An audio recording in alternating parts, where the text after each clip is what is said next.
Robert, I would like to believe in God, but religion gets in my way because I see all the different manifestations of groups and sociology and organizations that really, when you just look at them, are in dramatic conflict with each other in terms of their core fundamental uh, doctrines and whole ways of looking at the nature of reality. They may say God, but after that one word, they're radically opposed to each other. How do you deal with that if this God is a reality? I think all religions in some way respond to this, at least apparent awareness of transcendence.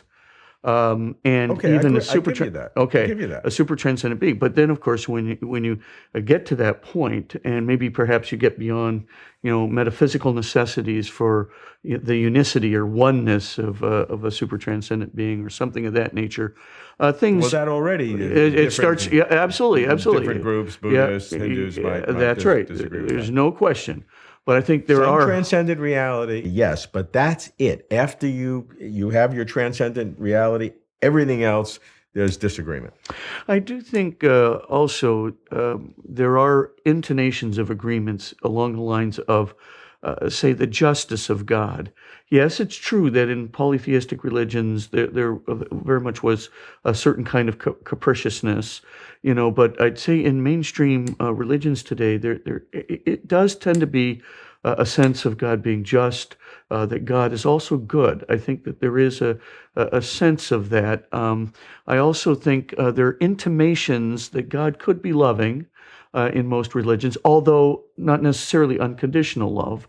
Though in Judaism and Christianity, there's certainly a much more pronounced sense of that direction. But what the problem, of course, is we're dependent upon revelation. We're dependent upon trying to find out, well, who God is. Does God reveal himself? And I really do believe God does reveal himself. And I do think that, when you look at, okay, there are differences and they are manifest and people are loyal to their religion. But I would just say, let's factor in two things. The first thing is that there is always the possibility that human intellection and community, that when we apply reason and we start looking at various revealed truths, that we can come to a community of belief someday. I am not opposed to that thought. Boy, I sure am. Yeah. You think it's possible that humankind can come to one Well, belief system? no, I mean not completely unified, but that we can certainly begin to come closer and closer together. I am hopeful for that. Because I do think that those notions of unity, of justice, of love, and of goodness have an open access to rationality.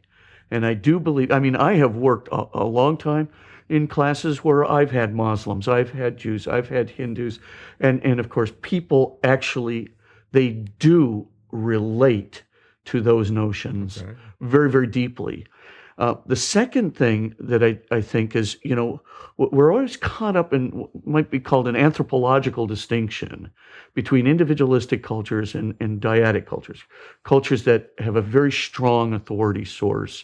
And, from that authority source, there is, they get their identity and things of that nature. And there's a conflict going on between religions that have kind of an individualistic base versus those that have a very dyadic base. And so that conflict, I am also hopeful, will move ahead because I think as we become more and more educated, that individualistic foundation is going to become more pronounced. And I do think then that the aspects of the dyadic culture will die down. Let me have you relate your sociological and anthropological analysis of religions today with what your vision is of God as an unrestricted reality and a unity and a simplicity in that unity. Yeah. Would that simplicity and that unity be expressed, if it were real, in this enormous conflicting diversity of religion? Oh, sure, because, God's going to have to reveal himself in the way that the receiver can receive it. So, for example, God's not going to come down to the 5th century BC author of Genesis and give a scientific account, of creation, because it'd be incapable of understanding that. So he's going to do it in a way and through belief systems and through categories that particular person can understand. And so, there's the old idea, whatever is received in the manner of the receiver. But now we're getting to a point where we really do communicate tremendously with one another. The idea of separation of cultures that produce such diversity of thought, we're moving in another direction, which makes me very, very hopeful. That it's not just the internet. I mean, it's everything. We're becoming a smaller world. And that means that interfaith dialogue is just going to become more and more pronounced into the future. And as we move, I think you nailed it straight on. I think there's going to be certain common elements that are going to come. Part of it is going to come from rationality, like absolutely simple realities that are perfect truth, justice, love, goodness, beauty, and being. I think something like that will ultimately be foundational. And I do think it will be associated with the transcendent entity.